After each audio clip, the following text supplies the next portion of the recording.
met my beautiful wife. And on our first date, we went on a 10-mile run. And I had never ran over a mile before. Tyler, if I asked you to go run 10 miles right now, do you think you could do it? Can you move the decimal place over one?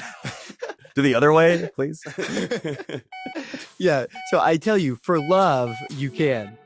Welcome to the We Are Human podcast, the podcast that dives deep into the lives of those who work in medicine, but do not let medicine define them. Every episode, we bring on guests who share their stories, their victories throughout their lives, but also their struggles, their pitfalls, and most importantly, the ways that they stay human outside of the hospital. Because while medicine is a big part of what we do, it's not all of who we are. Welcome to the We Are Human podcast. So my name is Tommy Martin. I'm one of the co-hosts of the We Are Human podcast. I'm a combined internal medicine and pediatric physician who is super passionate about all things health, wellness, and fitness. And I'm partnered with my wonderful co-host, Tyler.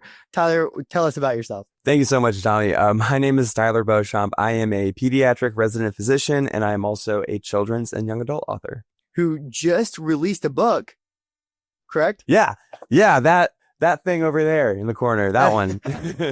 Yeah, the cover is so amazing. Man, I hated that I could not join you guys at the book launch, but it was just so incredible to see everybody there. It looked like it was an incredible launch. It was honestly one of the most surreal experiences of my life. This was a second edition, but a really top to bottom rewrite. And when I started doing all of this, it was like me begging little coffee shops to like let me just come in and share my book, and maybe someone will come by. You sit at a booth and like for 12 hours and no one says hi to this, which was insane. It was so much fun, such a blast, and honestly, I'm just so grateful for both Pearson Rabbits and for Hippocratic Collective just for setting the whole thing up. Yeah, man, that's incredible. Well, so listeners, usually we have a guest where we interview them kind of about what they do outside of medicine and see the kind of the behind the scenes of the life of a doctor and maybe some of their hardships, some of their successes.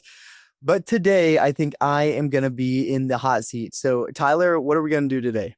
I'm so excited. You are in the hot seat, brother. Tommy did a wonderful interview of me for my book when it was coming out. And so I thought I would return the favor and let's grill Tommy on everything in his fantastically wonderful, chaotic life. I gotta hype on Tommy for a second here. We've said this before, but his schedule, his regimen is probably the most insane schedule regimen I've ever seen anyone in medicine accomplish, but let alone accomplish with that smile he's got on his face right now, which is crazy. Mr. Day 9 of 14 straight, still smiling. I don't know how he does it, but with the eye bags. With the eye bags. Oh yeah. That's a given. That's a given. Yeah. But don't worry, he'll probably find some awesome like eye workout lift and get those like without Botox. He's just gonna get them up. But no, I wanted everyone to hear, and me personally too. I know a good bit about Tommy's athletic endeavors, but I want to get a little bit deeper and for everyone listening to see exactly what this guy does outside of the hospital on a regular basis is absolutely inspiring. So Tommy, let's dive into your life outside of the hospital. Let's get to it. Thank you for that wonderful and so kind introduction. But I think you described my life like super, like very, very well. I can't remember everything you said, but I just remember the word chaotic. If anybody sees my life, they would probably deem it as chaotic as well. Yeah, it's a beautiful chaos, right? Like, I mean, it's love it. It's structured with an asterisk. Right. Yeah. But yeah, guys, Tommy is a wonderful physician, a wonderful father, wonderful husband. And I want to dive into those a little bit. But for the bulk of this, I really want to dive into his ability to be a wonderful athlete, which is, I still can't understand how he's able to accomplish what he does with the energy level that he does. But Tommy, why don't you tell the listeners a little bit? They know for a good part what you do outside of medicine from the athletic endeavors, but when did this all start? When was the click in your life that was, oh man, I'm going down this path of being an insane athlete? Tyler, thanks again for saying insane athlete. I would say I'm a good amateur athlete, but anyway, I will share. It all started. So I played college football at a really small college in Kansas. I was never athletic growing up. wasn't like very gifted. I was really overweight as a child, always got made fun of for being fat, but I always worked extremely, extremely hard. And so I can remember even as a young child waking up at 4 or 5 a.m., making sure to work out before school or go to practice an hour early or whatever it may be, and work as hard as I possibly could to make sure I was only a starter on the team. Not even make the team and then hopefully be a starter, and so I worked extremely, extremely hard from a young age. And throughout my high school career, thankfully, through that hard work, it did allow me to perform pretty well throughout high school sports. And I ended up being first team all-state linebacker on my high school team, and led the state in tackles, I believe my senior year. Which was really, really cool. And then went to a small school to play football in Kansas. But then, my college career, it was just, it is what it is. It was an NAIA school. I played, had a great time, but graduated college in 3 years. And then really for that, it was just like being as big and strong as possible. But then where things get a little crazy is I met my beautiful wife. And on our first date, we went on a 10-mile run. And I had never ran over a mile before. Tyler, if I asked you to go run 10 miles right now, do you think you could do it? 10? Like 10. Can you move the decimal place over one? Do the other way, please. Yeah. So I tell you, for love, you can. Let me tell you. So it was one of the hardest things I have ever done in my entire life. But I couldn't let Phoebe think that it was like hard for me. So like I was trying not to breathe hard. I was trying not to show that I was in severe agonizing pain throughout this 10-mile run. But anyway, I suffered through it. I think we ran like an 8:45 per mile pace for 10 miles, and I had never ran over a mile before. Well, a stress fracture later, not being able to walk for a month, I was like, I am terrible at this, and I do not want to be terrible at this. So then I signed up for a marathon, and that's how I got started. Okay, so we have Phoebe embarrassing you on first date to thank for all of the things that for we everything. See from there. That's great. Yeah. Stress fracture later. Oh my God. That's crazy. I thought I can think about some of the best first dates I've ever had, some of the worst. I don't think I've ever broken anything on a first date or even stress fractured, but yeah. Well, I almost went into cardiac arrest. So I'm thankful. I am thankful it was just a stress fracture. Yeah. Hey, that's how you know it's love. Oh my goodness. Right. Like after that, I was like, if she put me through this, like I've got to marry this girl. And now we did.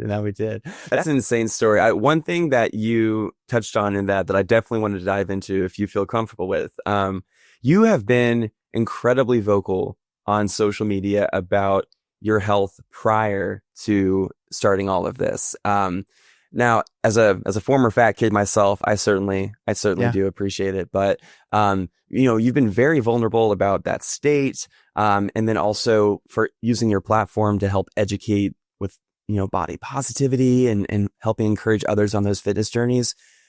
When you started all of this, how much were you planning on sharing all of that, and how has that sort of grown since your platform's grown? Yeah, really good questions. And I would say that I have always been pretty vocal about the either trauma or some of the hardships that I faced, just because I believe there's such power in vulnerability. Like if you can harness your ability to be vulnerable and share your hurt with others, I think that is where like so much power resides. And so even from like a young age, from my family, growing up in poverty and being broken by drugs and addiction and like all of those things, like I've always been pretty vocal about sharing it. But truthfully, the aspects of, in terms of body positivity or being ashamed of my body or being self-conscious, those were things that were like even, I think, more personal just directly to me, that was harder to open up about. And I think that through the process of learning to love myself for who I am and what my body can achieve rather than what my body looks like is really when I got a voice to speak out against some of the negativity that people share about people's bodies. And so growing up, I grew up really overweight, and some of the, getting made fun of as a child really carried me all throughout undergraduate medical school. And it wasn't really until maybe my fourth year of medical school where I truly like learned to love myself for more than what my body looked like. That's incredible, man. There's a couple of things that you've done, sort of pointing out the no universal the no universal unique experience is how I like to call it. One in particular is the video series you did where you show yourself like using your arms over your lap when you're sitting, or like even to this day, like, you know, putting a pillow on your lap. It's like, why do I still do this? And you cut back to the things that, you know, subconsciously you did when maybe you did not feel as confident of your body. And, you know, I certainly still, I didn't even realize I do those things myself until I saw you doing those. And I'm like, oh, wow, why do I do that? And then I remember it used to be a mechanism growing up at parties or pool parties of just like, how do I make myself feel like everyone else around me? So I think it's been really beautiful for you to share those. And what's been so touching to see is how you've reached out to, supported, and encouraged people going through their current fitness journeys. It's been incredible. Man, we this past few weeks, we had an awesome opportunity to help a guy. His name's Ethan, and he was about 600 pounds, and he is going on this weight loss journey. And I made a video saying, Ethan, look, people were making fun of him online for size and stuff. And I said, Ethan, I want to support you. Tell me what Garmin watch you want and I'll buy it. Well, the response was insane. So many people in the comments were wanting to help him. So many people were wanting to support him. So I started just like, a fund, and we ended up buying Ethan his first truck. Which was just absolutely insane. In 96 hours, we raised $7,000. And then for the rest of the money, I kind of did like a family loan. So we bought him his first truck. And yeah, it was just incredible. You're changing his life, man. I mean, you're changing the lives of so many others, but like that, you know, that's something he's going to remember for the rest of his life. And it could fundamentally imagine, you know, for his journey and how that's going to inspire others. Like it's small things, but it's big things. And I'm just so encouraged by everything I'm seeing you do on that end. Yeah. You know, and so many people, I think, have at some point or another kind of dealt with this. And so something that I wanted to touch on is that some of the trauma and some of the hardships and some of the feelings that you feel about yourself linger. And you have to speak against them. And so I'm going to be vulnerable and share an example that just happened yesterday. So I'm currently going through a little bit of an injury, and I truthfully have not been able to train very much for the past 2 weeks. Like, I've still been trying to swim and lift weights and stuff, but my knee injury has really kept me from doing a lot of my triathlon training. And with my work schedule, I've been working crazy hours. And with that comes lack of sleep, increased ghrelin, my decreased leptin, my appetite, my hunger cues are all off. And so I've been eating more than usual. And I just feel yuck, right? And so yesterday, my boys wanted to play in the pool, and it was so hard for me to take my shirt off. Now, at my house, it's me, my wife, and my 2 kids. That's it, right? Like, that's it. And yet it was still hard for me because of like all the things I felt in my past that made me feel like if I'm not absolutely shredded, I don't deserve to take my shirt off. I shouldn't take my shirt off. And in that moment, I made the decision. I was like, Tommy, even though you don't feel the best, I'm going to do it right now for that little kid that was too afraid to take his shirt off. Even though I don't feel like my best right now, I'm not ashamed of what my body may look like right now, because I know like that's not what gives me my worth. And so like even just yesterday, I struggled with it. And so it is something that you may continue to battle with, and you just constantly have to fight it back and speak positivity. Yeah, I couldn't agree more, man. And I think, you know, you've got such a wonderful family and support system there too. But you're right. Like those feelings don't ever really go away. We can just try to, you know, use them for positivity, which is why like, and you can speak to this too, but in pediatrics and in adolescence, like it's really powerful to see when kids are able to start making some of those connections for themselves early. Like I had a patient the other day, a 16-year-old girl who was I think over 97th percentile for BMI and had been struggling with it for a while. But she came in for her well check, and I started asking like how things have been going, and the light that was in her eyes, the smile that she had, she goes, I for the first time ever, I'm feeling comfortable in my body. I've been walking every day. I actually got my family walking with me. I'm eating better. I know I don't really like see it on the scale yet, but I feel better and I feel just more confident. Like all her words unprompted. You know, I just asked, how are we doing? So this is something like, you know, they were itching to get out there. And I mean, the amount of high fives that we did around the room that day and like seeing the smiles and parents, it's like, that's a rarity in itself, but especially in like a 17-year-old girl, I was just so proud of her. And I honestly think it's things like what you're doing and setting the stage for how we talk about these things that allow for that kind of mentality to take place. That certainly wasn't a thing when I was growing up. So just keep it up, man. Oh my gosh. Well, thanks. Like I said, it's a continued struggle, but we continue to try to work on it. So, I daily, try to reaffirm that, and I say this for everyone, like I say for my son, I say his diagnosis does not define his potential. And I all the time say online that your weight, your size, your pant size, none of that defines your worth. Couldn't agree more. Yeah. I want to do, a quick turn in the convo, to something that I think would be kind of fun, where Oh gosh. I got some crazy stuff for you coming up on this episode, but we'll ease into it. This one, I'm just so fascinated by the ability to do a marathon or an Ironman. Like physically, I can't even imagine doing it. I've got some joint issues myself. I love to stay active. You know me, my living room has a cage in it, which I should probably show at some point. But like to that extent, I just can't even fathom what it takes mentally. So I thought it'd be fun for listeners to kind of, let's dive into the brain of Tommy during a big race. So you can pick either marathon, Ironman, whatever you want to pick, but I want to do it in 3 stages. So first stage, okay, we are Tommy right now. We are at the starting line. We are getting ready. It's about to kick off in 10 seconds. What's going through your head right before a big race starts? Whether it be a marathon or an Ironman, I usually am doing the race with a friend or something. So we usually pray together right beforehand. And the prayer that we have is just that God will allow us to, work with all of our heart and give it our best effort, and leave it all out there and race in a way that would glorify God. And when the moments get hard and when there's a lot of suffering, that we stay positive and uplift those around us. And as we uplift others, hopefully it'll lift us up.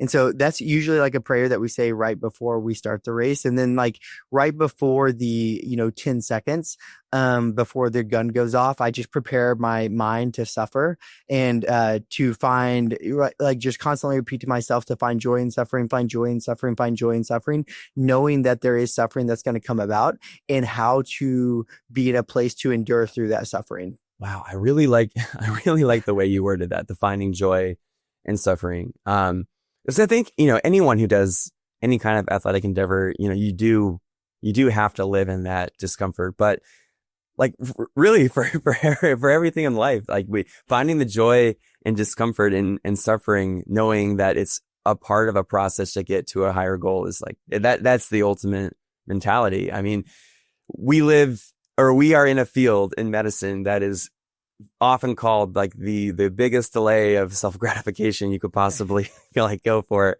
I think back, like I saw a picture of me as like an 18-year-old, starting college versus now. It's like, okay, so I definitely aged 30 years in the last 10. But hey, we're here. Goodness. I feel the same way. But I do love that. And also just like, not lying to yourself. Like I'm about to suffer. This is about to be tough, but I'm going to find joy in it. I think that's pretty helpful. Are you, out of curiosity, are you a big music listener when you go through? Are you like an audiobook person? Like what do you do in those long 2-hour meets? Yeah. So, during Ironman, you can't listen to music. Oh, no way. Yeah. So, it's a 10-hour, my fastest has been a 9:53, but there's no music. You cannot listen to music. And so whether you're on the bike or the run, it's you in your mind. Oh man. Well, okay. Even if I was athletically fit to do this, I think that might be the deterrent itself for me, to be alone with my own thoughts for 10 hours. Oh God. The look on your face was like, you're a psychopath. Like if you actually do that without anything, you're a psychopath. Oh God. Being in this brain for that long, that's scary. That's why we write things. Maybe I would just like write a book during it. Maybe, huh? It is truly like so meditative that when you get to this place of like, so a 6-hour bike ride, especially before an Ironman, even in my training, I will not listen to music or anything because I know I cannot do that during the race. And so I need to prepare mentally and physically exactly how race conditions are going to be. And so for a 6-hour bike ride, I will not listen to anything. And you get to a place where it's truly meditative. And I feel like you really just come to know yourself, and uh, you go through deep areas within your heart, thinking about like all the things that are on your mind and things. It's just, to me, it's just serene and incredible. I absolutely love it. And now I don't always go without music. But for example, I ran the Boston Marathon this past year, and I did it without music just because I had to take in the vibes of the Boston Marathon. Okay, but for marathons, you can listen if you want to. Yes, Okay, just not I for will put Ironman. I will put marathon and maybe more on my list. Yeah. Well, okay, that's perfect because that leads right into the next part of this mental Tommy brain visualization challenge of mine. So you are midway through the Ironman. You are exactly as far left to go as you have started. What are you thinking when you know you are halfway done? What is the kind of the mental thought process of, okay, how do I keep going? Whether it be a marathon or an Ironman, I break races up very differently than like actual halfway done. So for an Ironman, I do not even really count the race to have started until I get to the run. And so that's technically because we know you love running. Well, Well, now you love running. I would I would say that's part of it, but also just because the last part of any race, you have to exert so much more effort to even just maintain the pace that you're going. And so the suffering aspect of it is really not, like you haven't even got started with that until you get towards those last miles. So like in a marathon, it's probably easier to break up in a marathon. Most people would say the halfway point is a half marathon, right? But the way I break it up in my mind is that the 13.1 miles, you've only done 25% of the race. And then mile 18 is where you're technically at halfway. And so that's like how I break it up in my mind. And so when I get to mile 18, that's where like a switch turns. And in my mind, I'm like, it's time to suffer, and it's time to see how much I can suffer and endure. And so like in a marathon, it's really, in an Ironman, I really count it towards, probably mile 13 of the marathon, and say, okay, what does this body have left in the tank? And am I able to push it to exhaustion? I think I'm going to adapt that for night shifts. Well played. Well played. I'm 6 hours into the night shift. I am 25% done. I am 9 hours in. I'm 50. That last hour, I've got 25% left. Yeah. So, I would say you just kind of flip switches, and it's like, now let's see truly how much we could suffer. Like there might be some suffering before you get to that point, but it waxes and wanes. But once you get towards those last ends, it's just suffering. There's no waxing and waning of the suffering. All right. Well, you couldn't have led me into the next question even better. All right. Close your eyes. We are in that last 25%. We are getting close, and oh crap. Charlie horse / stomach pain / I can't feel my legs / insert awful roadblock here physically. What do you do? Man, yeah, that was like the story of the Boston Marathon. So the last 25% of the race for me is the last 4 miles. So miles 22 to 26.2. And at Boston Marathon, I made the decision that I, really wanted to run sub 6-minute miles for those last 4 miles. And I was like pushing as hard as I could, and my quads were cramping.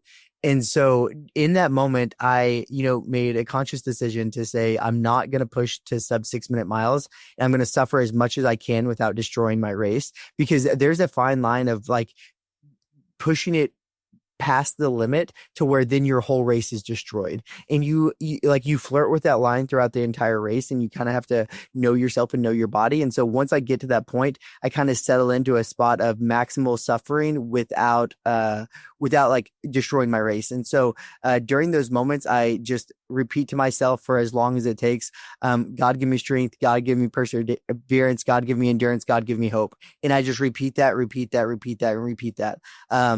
till the finish line. And so I know people are like, oh my gosh, like that has got to get old, but like, it's just like meditative. And I just will say it and say it and say it and say it. And then something else that I do that I truly believe help, if I see other people on the course that are suffering, and even though like I could barely breathe, I will try to speak words of encouragement to them. And I feel like that gives me life back. It's almost as if like all the life has been zapped of me, but by giving the tiny bit that I have left to someone else, it gives me back so much in return. So even during like my darkest moments of a race, I'll try to do that.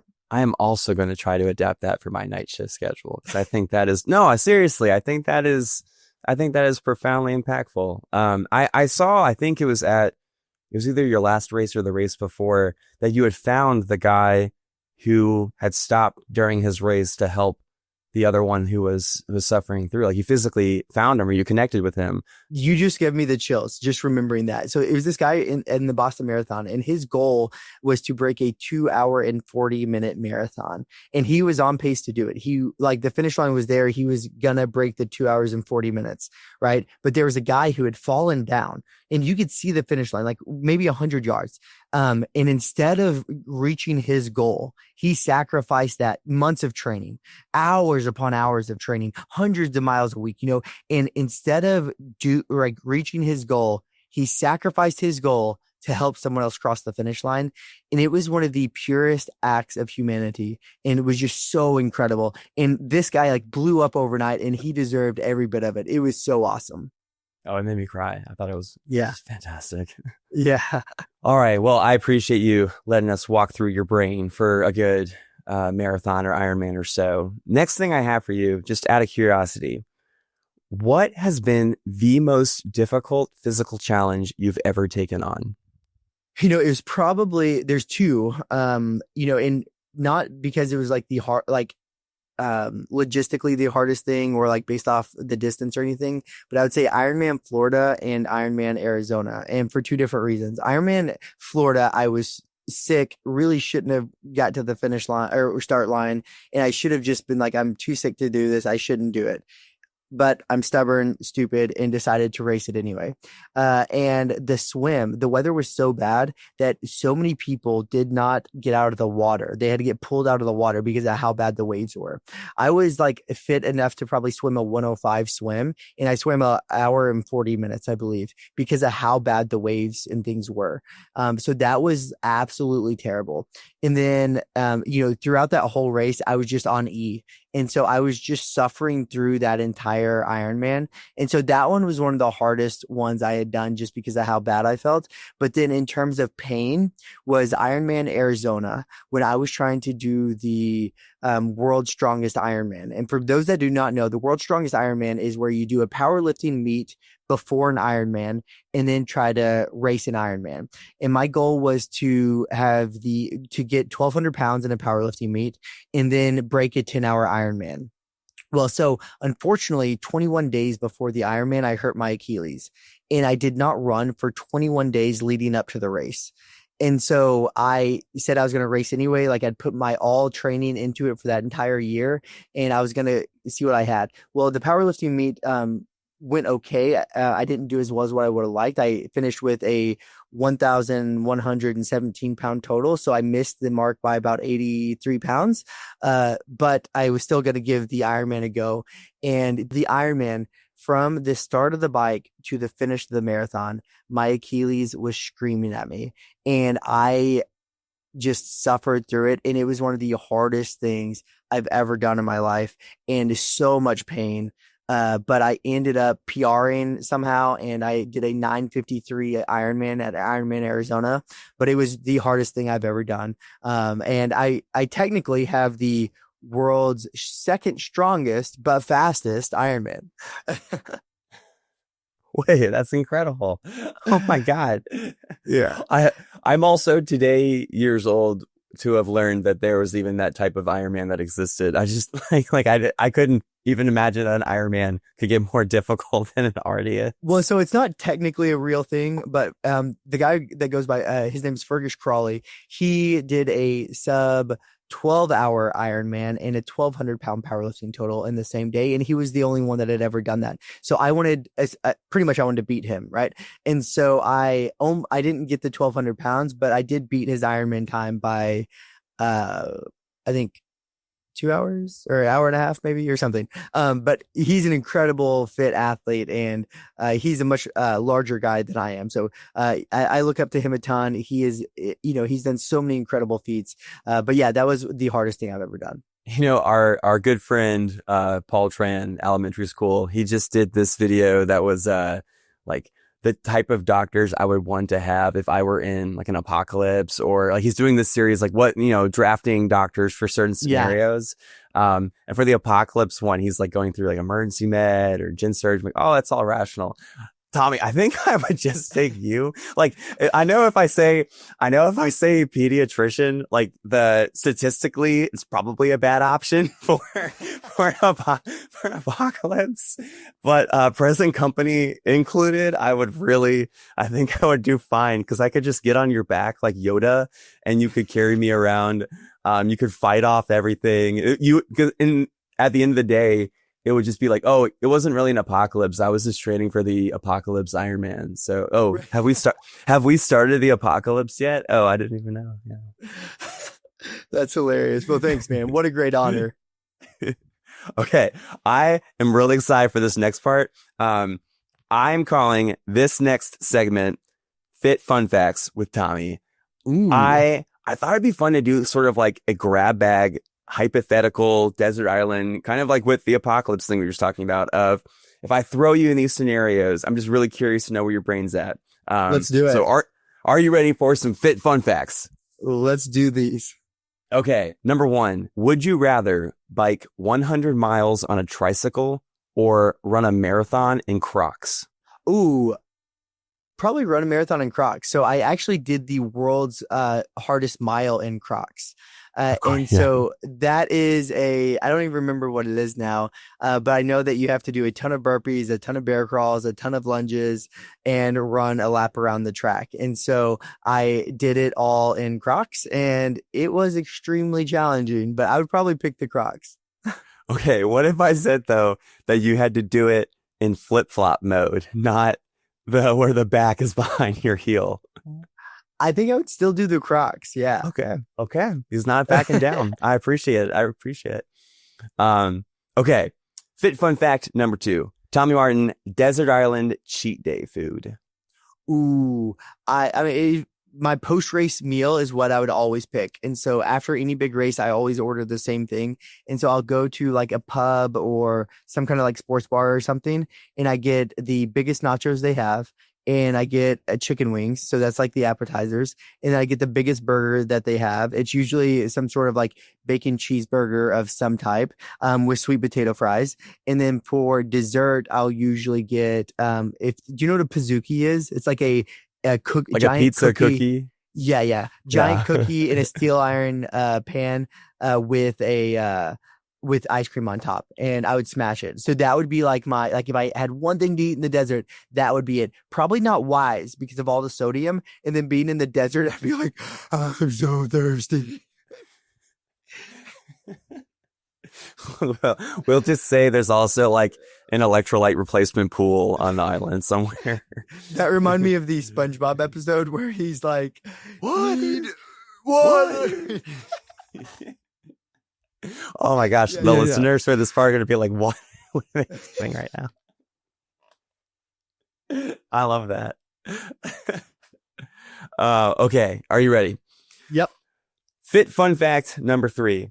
What is one sport that you are truly terrible at that you wish you could go pro in? Ooh. It's going to be like, there's no sport that I'm terrible at. No, I'm actually not very good at sports in general. Like for me to be good at something, I have to practice so much. And so, like all my buddies, they're like crazy athletic and they're like, let's play spike ball. And I'm like, oh yeah, I love to play spike ball. But like, I'm terrible until I work so hard. Like, right. Like they're asleep and I'm training. Like, I'm not going to be bad tomorrow at spike ball. Like, and so to me, it'd probably be like any sport, so one example would be in college, we got a ping pong table in our dorm room. And I was so bad, like so bad. So literally for the next month, people would be asleep. Like everybody would be studying, be doing, and I'm practicing ping pong because I'm not going to be bad at ping pong. Right. And so, so what sport would I pick? I have no idea. Maybe, man, I'm pickleball is like all the hype right now. So maybe pickleball. Yeah. That's high yield. Yeah. I feel like, the entry to get into that. Okay. This might be blasphemous, but we are practicing vulnerability on this podcast. Oh no. I have played pickleball once in my entire life.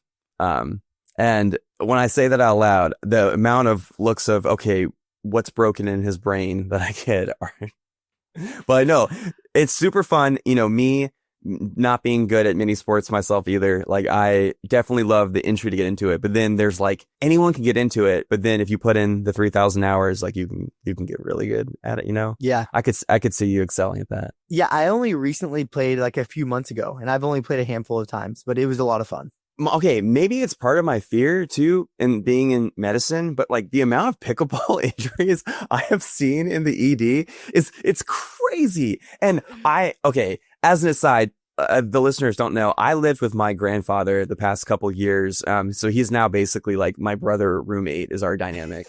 And, you know, he's in his 80s and, you know, he's out there trying to meet women and he's doing a great job at it. And I was like, oh, you should learn pickleball, because he played tennis in college. So it's like, oh, go meet people through pickleball. And then I'm seeing all of these wonderfully sweet elderly individuals with like broken shins and like twisted ankles and like torn ligaments and tendons. Yeah. I had an 87-year-old woman come in and you could literally see her left malleolus sticking out. And she was like, yeah, but like how soon can I get back on the court?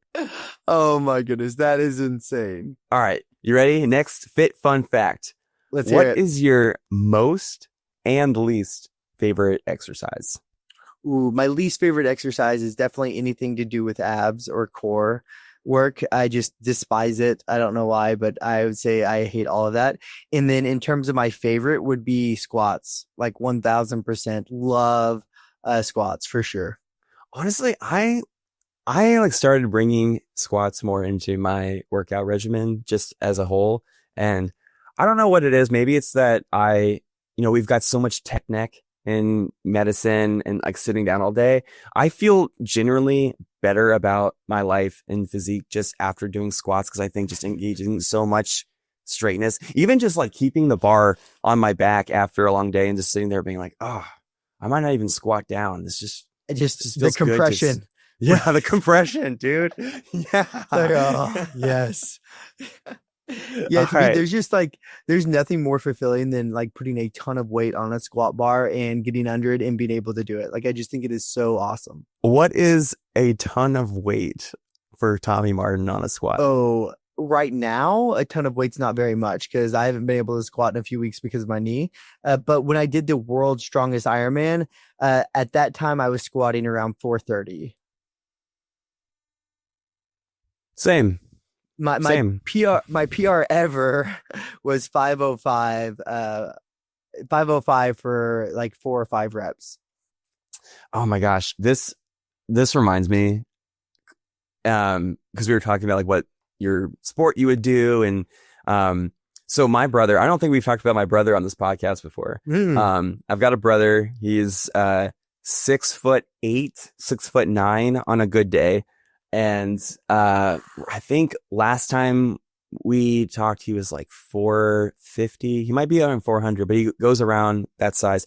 Massive guy, basically walking around like a real life Santa Claus. But I'm just trying to picture you like squatting him.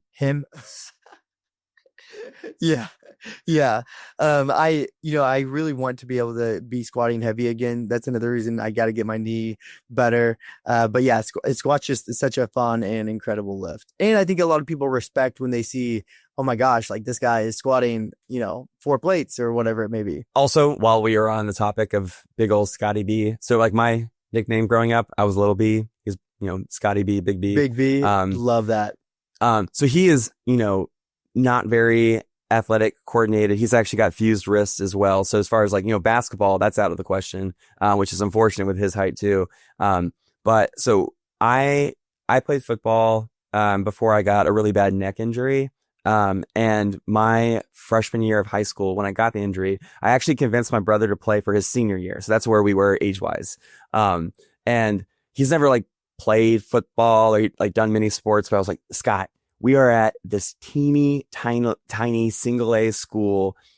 We have to play both sides of the ball because we physically don't have enough people. Like, just come be on the team. And I promise, if you just like stand there you're going to have a serious impact. Because I mean, you think about as a He's senior, just how so big he big, is. right? Yeah, yeah. But he's such a teddy bear. He doesn't want to hurt anybody. I was like, okay, we're going to put you on defensive line.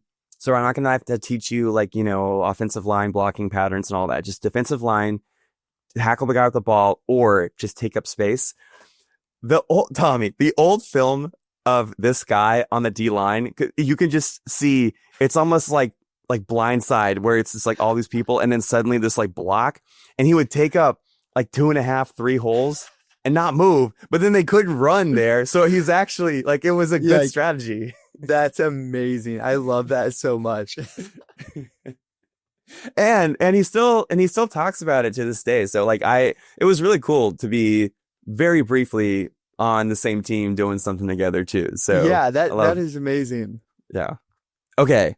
My final fun fact for Tommy Martin. What is your athletic Mount Everest? What is the athletic endeavor challenge? If I could do this and hang up my hat, this is like the peak that I aspire to do before I leave this earth. What is your athletic Mount Everest? Truthfully, there's not one. It's, whatever I'm capable of. So I think it's like, so every year I kind of set a goal for myself that I do not know if I could accomplish. And so I think every year it changes. And unfortunately, I'm going to have to leave you guys on a cliffhanger because I have signed up for a race that is extremely challenging, one of the hardest races of its type in the world. And I will be doing it next year, but I'm not allowed to announce it quite yet. And so that's another reason why I may skip out on my Ironman that I have in 20 days because I don't want to worsen my knee injury to the point that I cannot train for this big event that I have. So it will be announced soon. I just cannot announce it yet, but I'm super excited. I will say there's been some hints on my social media accounts if you guys can figure it out. My camera was frozen, but my face was also frozen. So maybe it was the same frozen face. Like I personally was frozen with oh my God, I'm trying to picture what this could be. I'm okay. I'm excited. I can't wait to hear. I'll be honest. Closely. I'm scared to death. Shoot. What it is, I have never done before. Like I have never done the act of doing what this race is. My best guess. And you can't tell me if I'm right or wrong. Oh, I won't say a word. Yeah. I mean, I can't. I'm not allowed to. My best guess is that you are recreating all of the stunts that Tom Cruise has done throughout the last 8 Mission Impossible movies. And the warm up would be hanging off of a biplane. Like that's right. Yeah.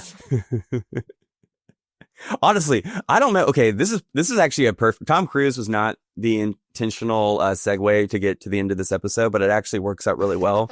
Because that guy is as old as my father, and I can't picture my father doing anything to that extent. Like let alone. I mean, I love the guy, but if you can picture your classic old white guy, like that's my dad. But like to hang off of a plane at 62, 63 is insane. Oh my goodness. And I can only imagine what his regimen for longevity is, which is what, for ending this episode, I would love to hear how you have been able to maintain this lifestyle, maybe any kind of pearls you have for longevity, recovery, both physically, mentally, spiritually, for anyone who's aspiring to get on your athletic level. Yeah, definitely. So I get asked this quite a bit, and I'll say it's kind of in 2 different buckets of how people ask it. One is like, how are you able to do all this in medicine? And then 2 is like, how do you maintain all this and like keep doing it in sport? And so one would be, I started doing endurance sports in medical school and started doing Ironman my intern year. And so when I started it, I wanted to show that you could maintain health and wellness and fitness even during your hardest year of residency. And so that was intern year, obviously. And so I found the next Ironman, and it was 16 weeks away, and I signed up for it. And at this point, I had never swam and I had never biked before. I'd only ran, and I had 16 weeks to figure it out. And so how is it possible to do that during residency, during your hardest years and things of that nature? And so some of the tips that I would have just in general, like how to structure your life would be, have a very, very strict schedule. So I have something that I call my unbreakable schedule. And that is where I schedule out my day when a lot of the activities that I need to do for myself and my selfish goals are like when the rest of the world is sleeping. And so like this morning, for example, I woke up at 3:30 and between 3:30 and it's 7 o'clock now, this is time for me to do things. Now I'm working this week, so I have to be at the hospital, but if I was at home, that time would be until the boys wake up. Right. And so from 3:30 till the boys wake up is time for me. And so that's when I would train. That's when I would exercise. That's when I would Bible study. That's when I would do all of those things. And so I'd say have a very, very strict schedule that allows you to do the things that'll help you to reach your goals when the rest of the world is sleeping and there are zero distractions. And that's one of the best pieces of advice that I could have. And then in residency, I would really try to get 7 hours of sleep every single night. So if you're waking up at 3:30, that means going to bed at 8:30. And that can be extremely challenging to do, but you have to try the best you can. Last night I went to bed at 9:15. So I tried the best I could. Unfortunately, it didn't quite work out to get the 7 hours of sleep that I needed. So big picture, like how to do this in medicine is have a schedule that works for you, that you can still maintain the hobbies and things that you enjoy. Right. And I am speaking this as someone in residency who, did not, well, that's not true. I did have kids. I was going to say like I didn't have kids, so I didn't have to worry about that. But like I don't have like as many hurdles to get to be able to do these as some people do. And some people may have a lot harder time. Like I have a lot of privilege and I'm very thankful to have the opportunities that I have. But at the same time, you still have to be disciplined and create that schedule. So that would be one thing. But now in terms of longevity, oh my goodness. I will say I have been very fortunate not to suffer severe injuries. This is probably outside of my Achilles injury last 2 years ago, this is one of the longest bouts I've had with consistent pain, which has only been a week and a half. Right. And so I've been very, very fortunate. So the things that I would recommend, one, nutrition, or actually sleep is key. And I'm a hypocrite, but you need 7 to 9 hours of sleep every single night. I do not average that, but I'd probably do much better with my longevity and, recovery and performance if I got more sleep. So sleep 7 to 9 hours a night. Second would be nutrition. You need to make sure that you are fueling your body to perform in the hospital, perform in your athletic endeavors. You need to be fueling, not starving your body.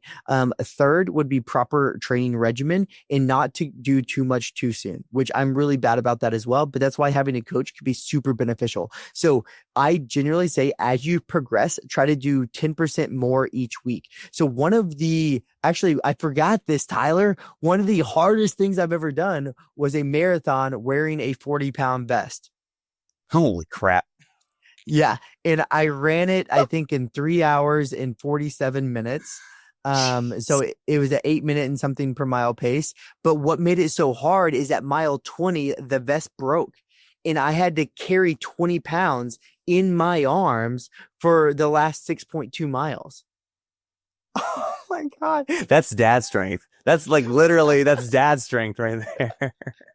Yeah. So anyway, so to do that, like I couldn't just put on a vest and start training. I had to slowly increase my duration, my time. And so increasing by about 10% each week and then listening to your body. So like right now I could push through this pain, but I'd probably get injured a lot more and not get back to sport as quickly. So those things I think really, really help with longevity and performance. So those would be the nuts and bolts. I would say, create an unbreakable schedule, get enough sleep, eat enough food, train smart, increase slowly over time, rest when you need it. I love it. I love it.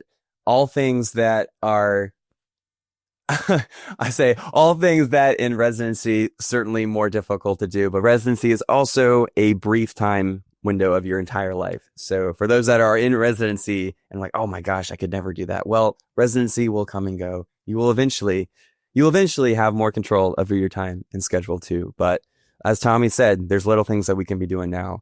That's right. Tommy, this was fantastic. Thank you so much for taking the time. I'm so glad that I got to interview you for a change on this and selfishly just wanting to know more about what goes through your brain through all of this. I think it's just absolutely fantastic what you were able to accomplish from a doctor, physician, father, husband, multi-athlete, and author. You're hyping up my book. We got some writers also here co-hosting the podcast along with me. I cannot any updates on your stuff. We actually do have an update. So Oliver's book series will be launched this fall. But let me show you the most updated. This is hot off the press, so no one knows this. It's coming first to our podcast, but let me show you Ollie the owl. You ready? It's only going to be on the podcast. Okay, so here is Ollie the owl. Can you see him? Oh my God. That's awesome. Yeah, man. I am. That's so cool. I'm so excited. So excited, man. Thanks. You came up on my recent presentation with the Harvard Media and Medicine program.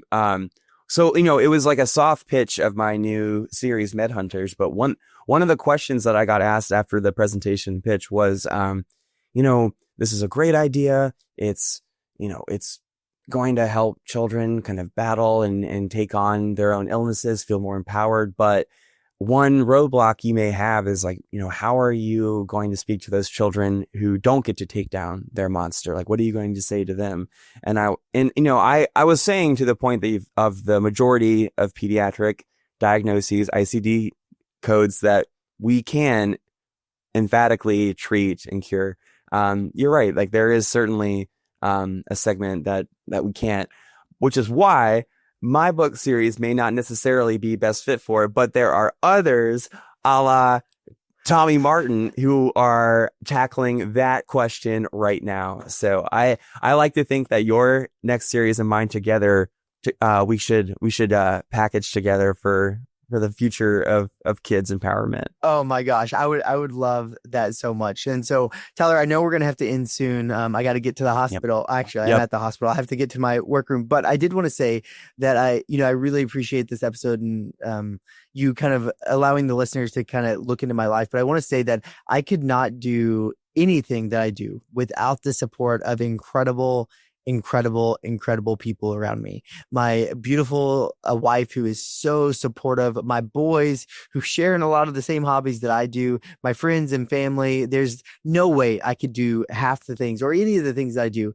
without having such an incredible support network. And I am so thankful and just appreciate everyone so much. Even our listeners on here, like everybody's support and encouragement goes so far. So cannot do it alone, and so thankful for everyone's love and support always. Well, we're thankful for all of them too, if it helps you be the person that you are.